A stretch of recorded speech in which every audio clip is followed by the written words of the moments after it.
Bonsoir et merci de nous ouvrir vos portes pour une rencontre exceptionnelle, une rencontre qui a déjà changé des millions de vies, peut-être la vôtre ce soir. Installez-vous confortablement, bon sabbat chez vous, saison 7 commence maintenant.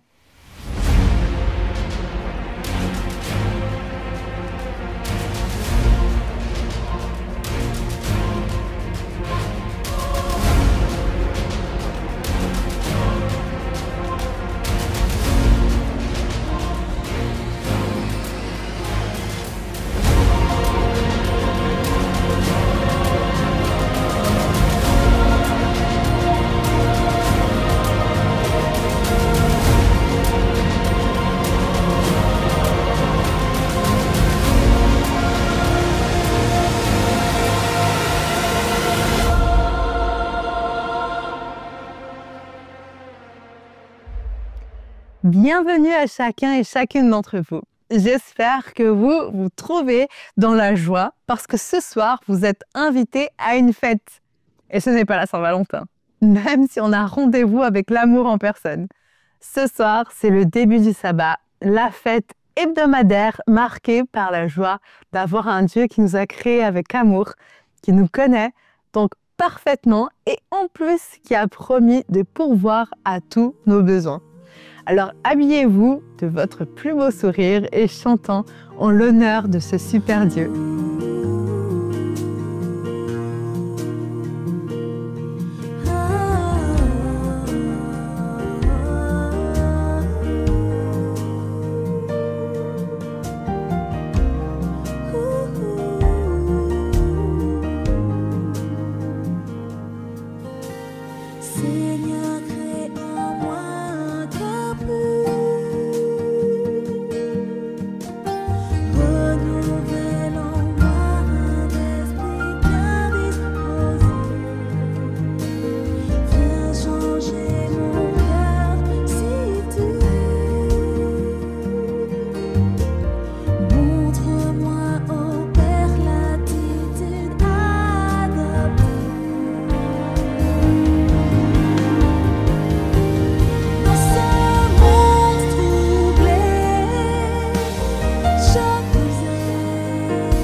Le sabbat est un jour de fête, mais je vous avoue que ce soir, le thème n'est pas forcément très festif au premier regard. La Bible n'est pas un livre de contes de fées. Au contraire, elle retranscrit tous les dilemmes et les problèmes auxquels notre monde est confronté. Et depuis Adam et Ève jusqu'à nos jours, un des plus grands défis à relever pour l'être humain est d'affronter la mort. La sienne et celle de ceux qui lui sont chers. C'est le thème délicat que nous allons aborder ce soir, mais sous un prisme biblique. Si la Bible n'est pas un recueil de contes de fées, elle ne contient pas non plus des fables. Elle nous offre une vision de la vie, et en l'occurrence de la mort, qui définit notre monde visible et palpable. Avec Dieu, il faut toujours s'attendre au meilleur. Et je vous laisse découvrir cela avec notre ami pasteur Léo Lopez.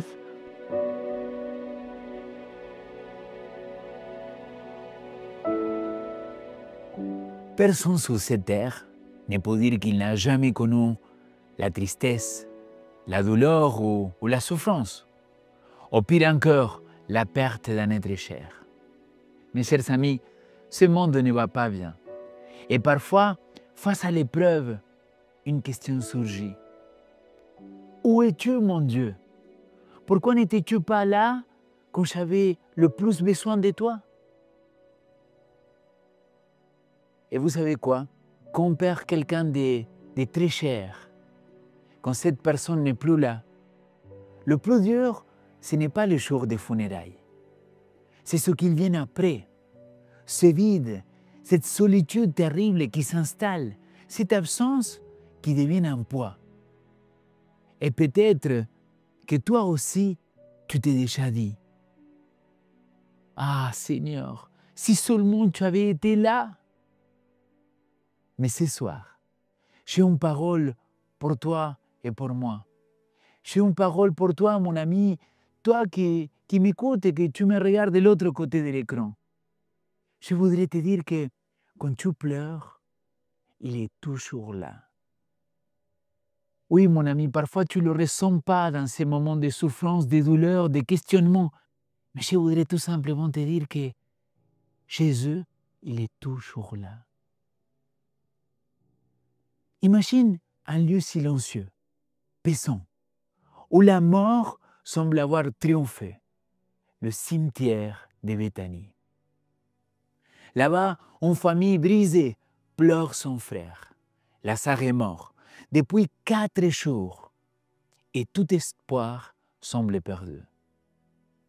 Marthe et Marie, accablées de douleur, répètent les mots que nous avons tous un jour murmurés dans nos larmes. Seigneur, si tu avais été là, mon frère, mon ami, mon papa, ma maman, mon fils ne serait pas mort. Permettez-moi de reprendre avec vous ce texte-là qui se trouve dans l'Évangile de Jean, à partir du chapitre 11, verset 17 et suivant. À son arrivée, Jésus constata que Lazare était déjà dans le tombeau depuis 4 jours. Or, Béthanie était proche de Jérusalem, à 15 stades environ. Beaucoup de Juifs étaient venus trouver Marthe et Marie pour les réconforter au sujet de leur frère. Lorsque Marthe eut entendu dire que Jésus arrivait, elle vint au-devant de lui, tandis que Marie restait assise à la maison. Marthe dit à Jésus, « Seigneur, si tu avais été ici, mon frère ne serait pas mort. Mais maintenant même, je sais que tout ce que tu demanderas à Dieu, Dieu te le donnera. » Jésus lui dit, « Ton frère se relèvera. » « Je sais, lui répondit Marthe, qu'il se relèvera à la résurrection, au dernier jour. Jésus lui dit, « C'est moi qui suis la résurrection et la vie. Celui qui met sa foi en moi, même s'il meurt, vivra. Et quiconque vit et met sa foi en moi ne mourra jamais. Crois-tu cela ?» Elle lui dit, « Oui, Seigneur, moi je suis convaincu que c'est toi qui es le Christ, le Fils de Dieu. C'est lui qui vient dans le monde. » Après avoir dit cela, elle s'en alla. Puis, elle appela Marie, sa sœur. Elle lui dit en secret, « Le Maître est arrivé, il t'appelle. » Dès qu'elle entendit cela, celle-ci se leva vite pour venir à lui, car Jésus n'était pas encore entré dans le village. Il était encore au lieu où Marthe était venue devant lui. Les Juifs étaient dans la maison avec Marie pour la réconforter. La vient s'élever, vite est sortie. Ils la suivirent, pensant qu'elle allait pleurer au tombeau. Lorsque Marie fut arrivée là où était Jésus et qu'elle la vit, elle tomba à ses pieds et lui dit, « Seigneur, si tu avais été ici, mon frère ne serait pas mort. » Quand Jésus la vit pleurer et qu'il vit pleurer aussi les Juifs qui étaient venus avec elle, son esprit s'emporta et il se troubla. Il dit, « Où vous l'avez mis ?» Seigneur, répondirent-ils, « Viens voir. » Et Jésus fondit en larmes. Avant de venir à ce que Jésus-Christ il va faire, permets-moi de faire une petite parenthèse de ces deux sœurs, Marthe et Marie. J'ai entendu beaucoup de pasteurs parfois taper dur sur Marthe, car tout le monde connaît que Marthe, il est cette femme qu'il est très actif, qu'elle est en train d'entreprendre, et que Marie, il avait pris le bon côté de contempler le Seigneur. Mais ici, on voit quelque chose de très différent. On voit que dans l'équilibre de la vie chrétienne, on ne peut pas tout simplement rester à contempler le Maître, comme mon mari l'a fait, rester assis. Et c'est vrai que le Seigneur Jésus-Christ, il va dire qu'elle avait choisi la bonne part. Mais est-ce que Marthe, elle avait mal fait de se mettre au service? Parce que ici, dans cette histoire-là, je voudrais dire merci Marthe. Merci parce que tu n'es pas resté assis comme Marie. Toi, tu es venu rencontrer Jésus. Toi, tu t'es levé. Tu n'es pas resté simplement dans ta souffrance, mais tu es parti voir Jésus-Christ. Et ça, je trouve magnifique, cette rencontre entre Marthe et Jésus. Oui, mes amis, Marthe, elle n'est pas restée assise à pleurer, mais quand elle sut que le Maître arrivait, elle s'éleva et partit voir Jésus-Christ. Et oui, il s'est mis à discuter avec lui. Mais c'est grâce à Marthe qu'aujourd'hui on a l'une des plus belles phrases que nous avons dans le Nouveau Testament. « Je suis la résurrection et la vie », il a dit Jésus-Christ. Vous voyez où je veux en venir? C'est que parfois on critique quelqu'un, on peut juger cette personne-là, mais dans son parcours, dans son cheminement de Marthe, il va comprendre que s'il avait quelqu'un qui pourrait apporter la consolation dans sa vie, une solution à ce temps-là, un temps d'écoute pour elle, c'était le Maître, Jésus-Christ. Et c'est là qu'il allait à sa rencontre. Je ne sais pas qu'est-ce qu'il attendait. Je ne sais pas. Mais ce que je sais, c'est que Jésus-Christ, il l'accueillit. Il l'écouta et il lui donnait les paroles les plus réconfortantes. Ma chère Marthe, ou toi que tu m'écoutes de l'autre côté de l'écran, je suis la résurrection et la vie, il va dire Jésus-Christ. Et ça, même si ton problème n'a pas de solution tout de suite, je suis convaincu que le Seigneur nous a promis quelque chose de bien plus grand. Mais permettez-moi de revenir au texte. La Bible nous dit « et Jésus pleura ». Oui, Jésus pleura. Dans la version que j'ai lue, il fondit en larmes. Et peut-être, tu peux te dire, alors, pourquoi Jésus-Christ pleura? Ne me dis pas que c'est parce que Lazare, il était mort, parce que lui, il sait qu'il vient le ressusciter. Quelques versets auparavant, il va le dire à ses disciples, il est mort, mais moi, je vais le rendre la vie à nouveau. Ne me dis pas, s'il te plaît, que c'est juste parce qu'il pleure, parce que les gens qu'ils étaient autour de Marthe, les Juifs, Marthe et Marie, ils n'avaient pas la foi. Je comprends que ce sont des interprétations possibles, mais laisse-moi croire que notre Maître, il se laisse émouvoir. Tu sais, plusieurs fois, Jésus-Christ, les autres l'interpellent en disant « Laisse-toi émouvoir, laisse-toi être ému de ce qu'il m'arrive. » Mais Jésus, il est l'empathie par excellence. L'Épître aux Hébreux, il va dire que personne comme lui pour comprendre ce qu'on vit ici sur terre.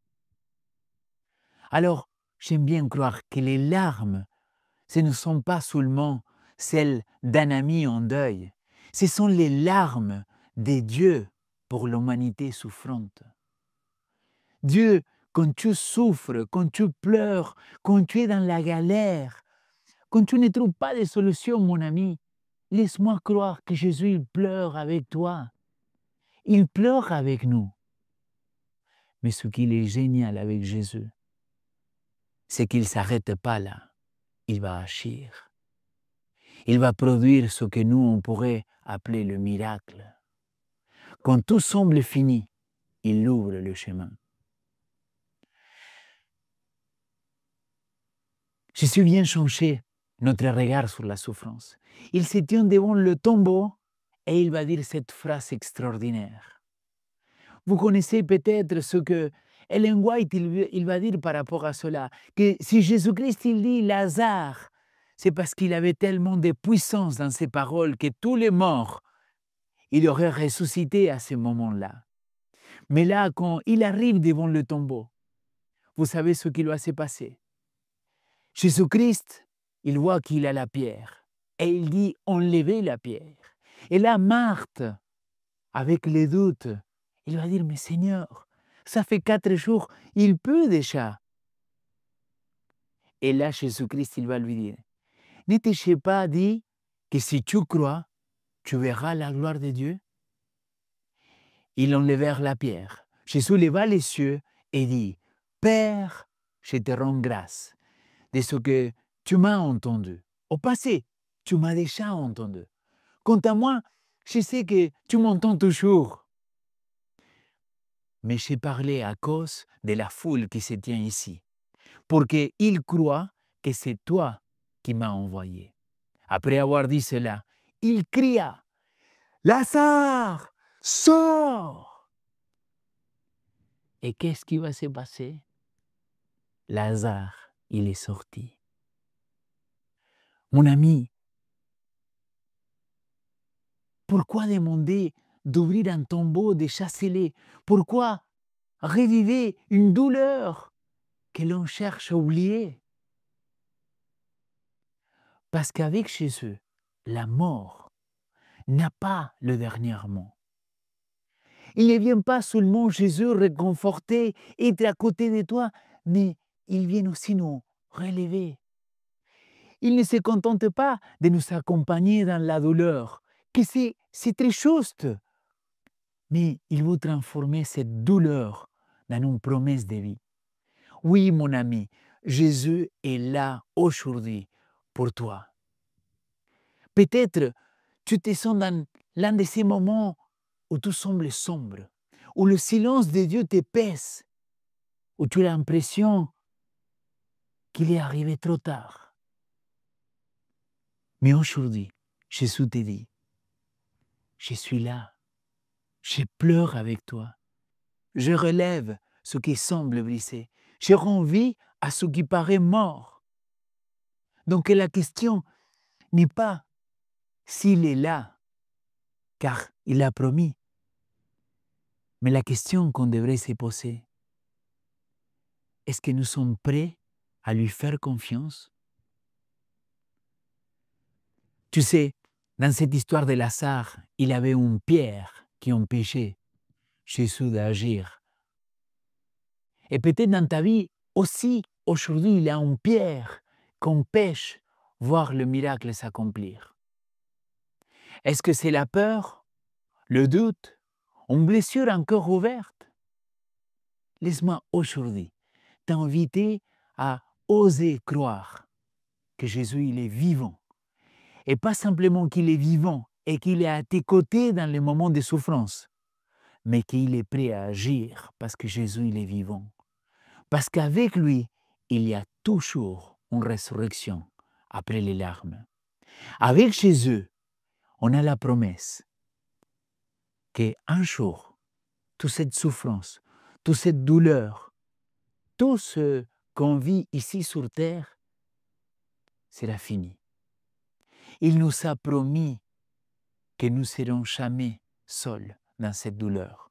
Il nous a promis que bientôt, il revient nous chercher. Et j'espère que quelqu'un, il est en train de me dire un grand Amen, Alléluia. Parce qu'aujourd'hui, je t'invite à que tu puisses laisser Jésus-Christ rentrer. Enlève la pierre. Laisse-le essuyer tes larmes. Laisse-le parler à ton cœur. Parce que quand tu pleures, Jésus est toujours là. Je vous souhaite un très bon sabbat chez vous.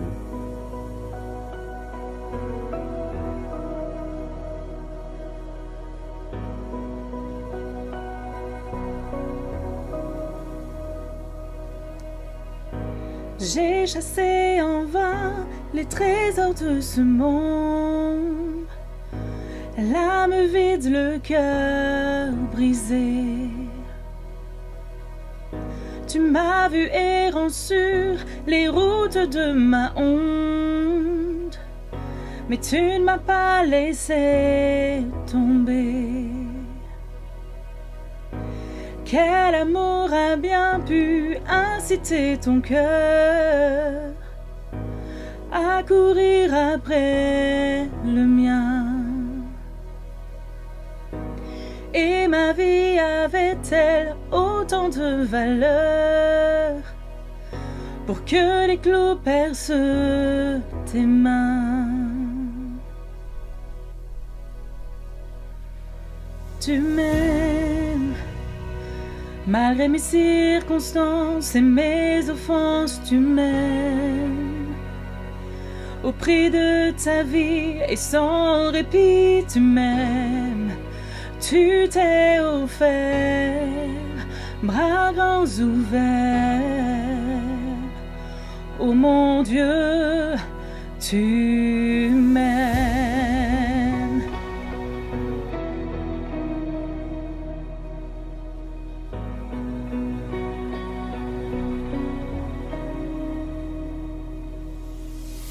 Tu as fait preuve de tant de grâce à mon égard, lorsque tu as tout accompli. Mais ta mort n'était pas la fin de l'histoire. Tu es revenu à la vie. Et tu me ramènes à la vie, car tu m'aimes. Malgré mes circonstances et mes offenses, tu m'aimes. Au prix de ta vie et sans répit, tu m'aimes. Tu t'es offert, bras grands ouverts. Oh mon Dieu, tu m'aimes. À en accepter d'être attaché sur le bois, et que le ciel détourne son regard de toi. Tu t'es battu pour moi, Jésus. Oh mon Dieu, tu m'aimes.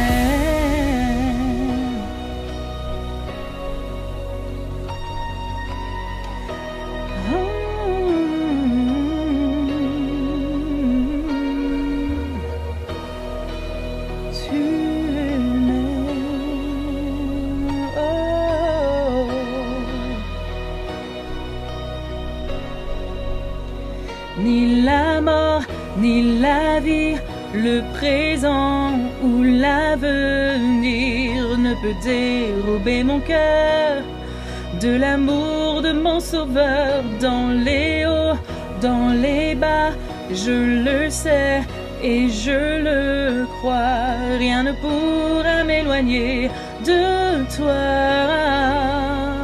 Ni la mort, ni la vie, le présent ou l'avenir ne peut dérober mon cœur de l'amour de mon Sauveur. Dans les hauts, dans les bas, je le sais et je le crois. Rien ne pourra m'éloigner de toi. Ni la mort, ni la vie, le présent ou l'avenir ne peut dérober mon cœur de l'amour de mon sauveur. Dans les hauts, dans les bas, je le sais et je le crois. Rien ne pourra m'éloigner de toi. Rien ne pourra m'éloigner de toi.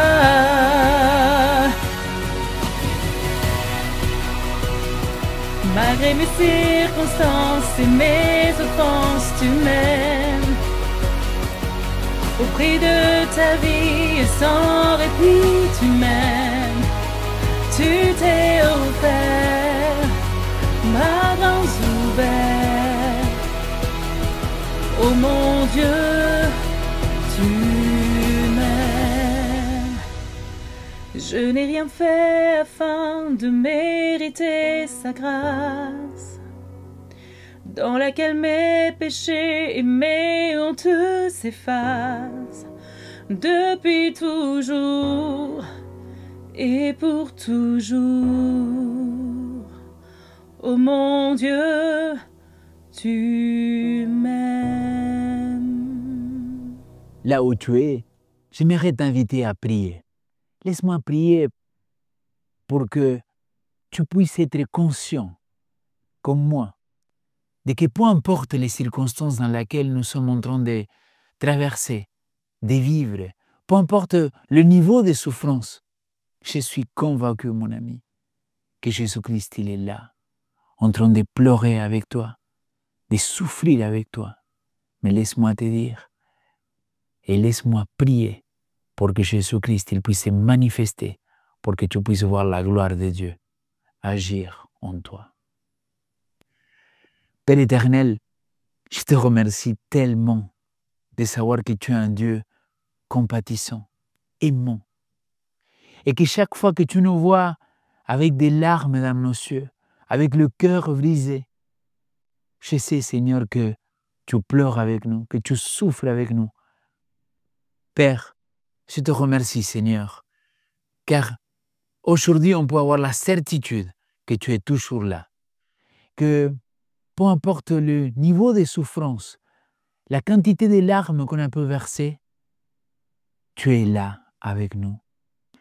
Même quand on pleure, je sais que tu es là. Seigneur, je voudrais te demander ce soir, pour toutes les personnes qui nous regardent, pour toutes ces personnes qui nous suivent sur Espoir Média, que ta main, il puisse venir les consoler, que toi, tu puisses agir, que tu puisses nous révéler à travers ton Saint-Esprit quelle est la pierre qu'on doit rouler afin de te laisser agir pour qu'on puisse voir la gloire du Père. Seigneur, peut-être il n'y a pas de solution dans ce qu'on est en train de vivre ici et immédiatement, mais c'est pour ça que je te demande de nous aider à rester convaincus, à croire que bientôt tu reviens pour nous amener dans un monde dans lequel il n'y aura plus de souffrance, ni de douleur, ni de deuil, parce que toutes les vieilles choses se sont déjà passées. Merci Seigneur de nous aider à rester persévérants dans notre foi et dans notre confiance en toi. C'est ma prière au nom de ton Fils Jésus-Christ. Amen. Ah, avec Dieu, que de surprises et de bonnes surprises. Vraiment, quelle chance d'avoir un Dieu compatissant et aussi puissant. Alors que la fête continue durant tout ce sabbat, célébrez chez vous le Dieu merveilleux et incroyable que nous avons. Et surtout, ne ratez pas l'occasion de partager ce message plein d'espoir tout autour de vous. Inondons nos réseaux sociaux d'espérance et de vérité. Et avant de vous quitter, plus que n'importe quel autre vendredi soir, je vous souhaite un bon et un excellent, un magnifique sabbat chez vous.